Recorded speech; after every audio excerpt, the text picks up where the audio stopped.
Mesdames et messieurs, bonjour et merci d'être toujours sur arcodi.com. Nous sommes très heureux de vous retrouver pour votre émission Point de vue. Et bien aujourd'hui, nous sommes ici à l'université Félix Houphouët-Boigny de Cocody et nous sommes avec un collectif, le collectif des docteurs non recrutés des universités publiques de Côte d'Ivoire. Avec ce collectif, nous parlerons de leur situation actuelle d'insertion. Et pour ce faire, nous sommes avec Dr Zon et Dr Sissoko et derrière, nous sommes avec quelques docteurs membres de ce collectif.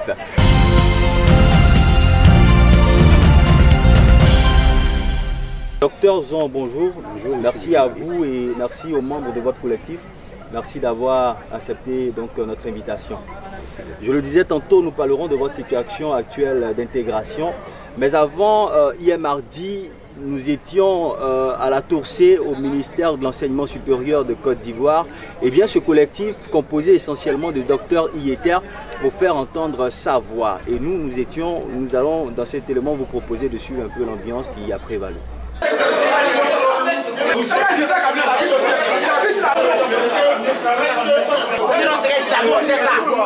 C'est le ministère qui est responsable.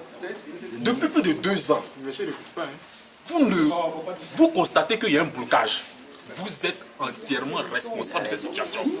Moi, si j'ai un employé qui ne fait pas correctement le travail, je prends la responsabilité sur lui de le chasser. On ferme le ministère de l'enseignement supérieur parce qu'il est incompétent, il est incapable d'écouter ses docteurs, il est incapable de régler le problème de ses docteurs.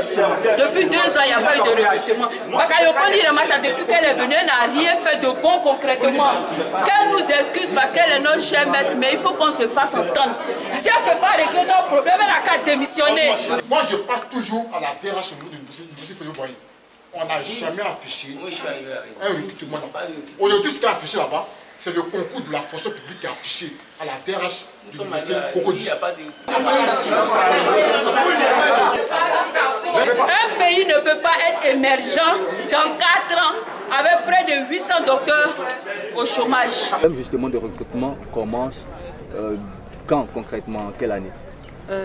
Depuis le 28 décembre 2015, c'est la date du dernier recrutement. Depuis cette date-là, il n'y a plus de recrutement dans les universités et grandes écoles. Mais ce qu'il faut préciser, c'est que ajouter à ces docteurs depuis 2015 jusqu'à aujourd'hui qui n'ont pas encore été recrutés, ça ajoute ceux de depuis 2013 qui n'ont pas eu la chance d'être retenus aux différentes sessions qui ont été organisées. Alors, docteur Jean, comment le recrutement se fait en réalité? Lorsqu'on a le doctorat, quelle est la procédure mise en place par les autorités pour recruter des docteurs chercheurs ou des docteurs assistants, comme vous le dites? Comment ça se passe? La procédure est simple. Chaque année, il y a 2 sessions qu'on organise. Au départ même, il y avait 3 sessions. Et maintenant, il y a 2 sessions. Et depuis 2014, la session était unique. Bon, on n'a pas compris, on n'a pas compris le contour. Mais à partir de 2015, le dernier recrutement dont a parlé le collègue, il n'y a pas eu même encore de recrutement d'enseignants-chercheurs. Docteur Sissoko, on comprend un peu que c'est l'État, donc le qui, c'est la personne qui recrute, c'est l'État. Mais l'État recrute en réalité pour qui? Pour quoi ou pour quel établissement ici on peut dire? Les recrutements de façon générale. Pour les recrutements, généralement, c'est pour enseigner dans les universités et puis pour certains dans les grandes écoles. Docteur Gabo, c'est cela. Lorsqu'on a un doctorat, est-ce qu'on est obligé forcément d'enseigner dans une université ou dans une grande école? Le doctorat, il faut savoir que c'est un parchemin. Voilà, c'est un diplôme qu'on obtient après un cursus universitaire. Donc ce diplôme, lorsqu'on l'obtient, il faut le mettre en valeur. Et on peut le mettre en valeur soit en insérant la vie professionnelle au niveau de la fonction publique ou bien en insérant une institution privée. Mais dans le cas de figure dans lequel nous sommes, nous avons opté pour la fonction publique. Si nous résumons un peu ce que vous venez de dire, c'est que pour vous, c'est une question de choix. Vous avez choisi d'enseigner, n'est-ce pas, de mettre en valeur votre doctorat en enseignant dans les grandes écoles et universités publiques de Côte d'Ivoire.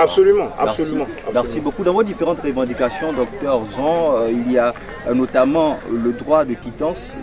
D'abord, on va en parler de toutes vos revendications, mais il y a d'abord le droit de quittance qui est passé de 20 000 à 25 000 jusqu'à aujourd'hui à 50 000. Et cela ne vous arrange pas? Cela ne nous arrange pas, justement, parce que nous n'arrivons pas à cerner le contour de ce montant qui grimpe. Lorsque on a eu à demander de l'information, on nous a dit que c'est parce que les universités sont aujourd'hui autonomes. Donc ce sont les enseignants qui organisent le recrutement au sein. C'est-à-dire, quand on lance, on confie ça aux enseignants des universités, et chaque université qui maintenant essaie d'organiser ça à son niveau. Et justement, docteur Nguessan, est-ce que vous avez rencontré les responsables des universités pour échanger avec eux? Oui, moi j'ai rencontré notre président du UFR, le doyen du UFR, sur la question de recrutement. Et il m'a fait entendre qu'ils ont demandé les besoins. Les besoins étaient recensés et il a déposé les besoins. Docteur Jean, nous sommes au terme de cette émission. Votre mot de fin, qu'est-ce que vous attendez aujourd'hui concrètement des autorités ivoiriennes?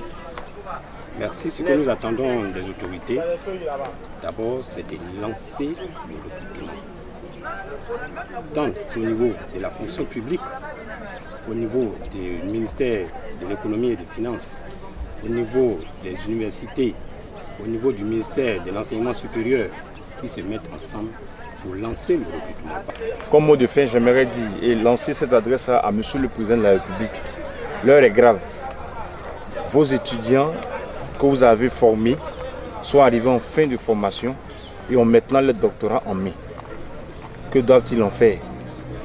Je crois bien que dans la mouvance dans laquelle nous avons inscrit, concernant l'émergence, nous voulons être des acteurs actifs à cette émergence-là.